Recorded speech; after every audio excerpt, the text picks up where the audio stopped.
And that's Raven West, Nathan McCain and Laura Carvalho leading the charge here at Strada Alpina. The venerable Gran Turismo 7 is not the only racing game being released in the next week or so that can trace its roots way back to 1997.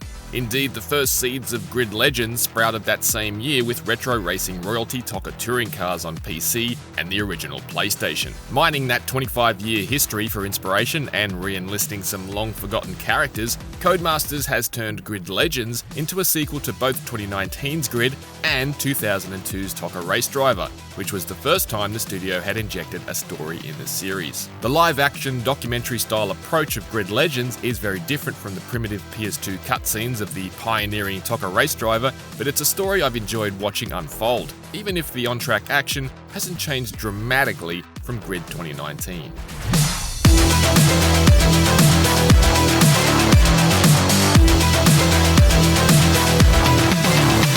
Grid Legends' story mode, Driven to Glory, is a little different from the one Codemasters debuted in F1 2021 last year. In Grid Legends, the story is presented as a sports documentary rather than a standard drama.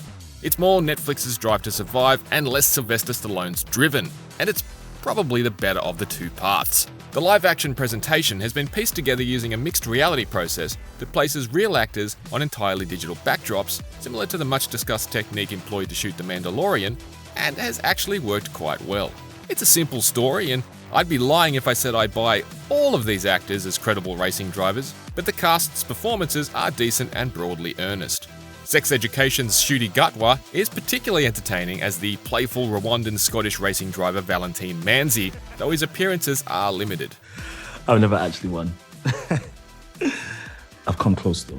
The villainous McCain duo hammered up slightly as Driven to Glory's token tool bags. We're very, very confident. Although there's admittedly nothing here quite as memorably cheesy as a Command & Conquer Red Alert era Tim Curry declaring his intent to flee to outer space. Space! Nonetheless, the official reintroduction of the McCains is a cute touch for me as a longtime fan. It's fun to see retired TOCA Race Driver hero turned heel Ryan again after 2 decades. It's also nice to finally put a face to his nephew Nathan. Hi, I'm Nathan McCain. A long-time Grid Series AI opponent who's been terrorizing us on the track since 2008. They're not the only characters dusted off for a resurrection in Grid Legends either, but I certainly won't spoil the late Cobra Kai-esque reveal here. The curated set of 36 events in Driven to Glory took me roughly 7 hours to work through and ultimately serves as a springboard for the broader main career mode. Grid Legends breaks its career mode into chunks rather than displaying every available event on a single screen like Grid 2019 does, which is a neater and more traditional approach to a racing game career. On the other hand, I did feel a bit more railroaded this time around, with some event types randomly locked behind the completion of unrelated others. There's a bit more to do off-track as well, with sponsorship objectives to select and achieve and boosts to buy for your teammate and mechanic, but Grid Legends is still spinning its wheels elsewhere. Unlocking new pictures for my team logo or pre-made livery design simply isn't exciting when the creative tools in peers like Need for Speed, Forza, and even Hot Wheels are light years ahead. On track, Grid Legends also struggles to sometimes fully distinguish itself from Grid 2019, something that it's most noticeable when I was running the same races in the same cars on the same set of track ribbons that were arguably overused in the previous game. That said, there has been a significant increase in the amount of tracks on offer in Grid Legends relative to the limited set in 2019, with high-profile circuits like Suzuka and Mount Panorama rejoining the roster, alongside a host of new urban street courses from London, Moscow, Paris, and more. The new urban tracks are filled with the same fancy firework effects and thick crowds as Grid 2019, but the layouts are a little vanilla, lacking standout corners or sectors that would have me remembering the name of one course over another. The other thing that subtly distinguishes this grid from the last are a few tweaks that returning players are likely to notice. The tendency of the AI to make performative errors and suffer failures has been ramped up a lot, meaning it's now common to watch as opponents ahead spear off the track with punches or retire from the racing line with their car belching white smoke. It happens far too often to be considered realistic, but I like it, and it adds a bit of interesting unpredictability to the racing that Grid's accomplished but more comparatively sedate rivals often lack. Speaking of rivals, Grid 2019's Nemesis system has returned and has been honed to make your on-track rivalries last longer than the remaining duration of a single race. While in Grid 2019, Nemesis would drop their grudges against you after the checkered flag, if you rough up an AI too much in Grid Legends, their angst will continue into the next race and beyond. This hyperbolic brand of high-contact racing is generally so aggressive by default that it wasn't always clear to me just how much angrier my nemesis were than normal, but I do enjoy the tension during moments where they're clearly trying to sideswipe me.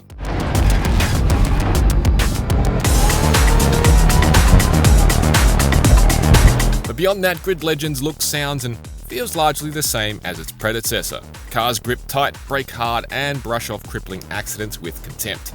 Well held.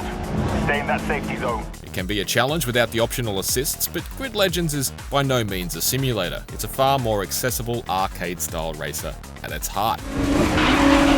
This doesn't mean every car handles the same though. Classic British touring cars still have the feel of being tugged around by their front wheels.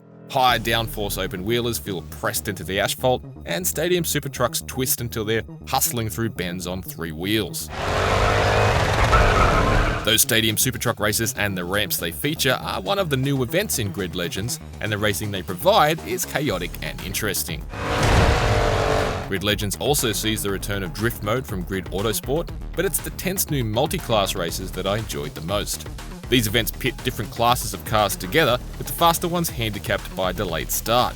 The slower cars need to hang on out in front long enough to make it to the end, and the faster cars must hunt them down before they run out of laps. I found myself spending a lot of time creating matchups in Grid Legends as race creator, which is very user-friendly and allows us to save and edit our favourite custom races. Honestly, I'd be happy to see all racing games have multi-class racing work just like this. They should probably also crib from Grid Legends' clever hop-in multiplayer too, which works by always filling races with AI up to the 22-player limit and allowing new human drivers to take over a random AI driver while the race is in progress. In practice, hop-in works surprisingly well in Grid Legends' low-stakes, rough-and-tumble multiplayer environment. If you drop into last, how many places can you make up? If you drop in closer to the front, can you hang on for a good result? Either way, it's better than sitting in a lobby with your gear stick in your hand. In testing, the multiplayer has worked very well for me and displayed very few synchronization hiccups, despite the fact I was racing from Australia against players in the UK, the US, and who knows where else.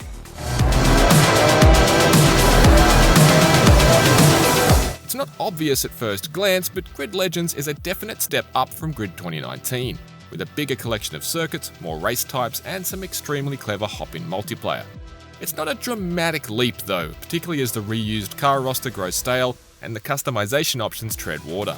Still, this brand of accessible racing action remains high on contact and high on excitement, and the fact that the live-action documentary-style story can harken all the way back to 2002's TOCA Race Driver is a cute and effective flex for a racing game with such history. For more recent verdicts, check out our reviews for Elden Ring and Martha is Dead, and for everything else, stick with IGN. Manzi sideways on the grass. Seneca number 21 out. Number 22 damage. Debris littering the track. This is unbelievable.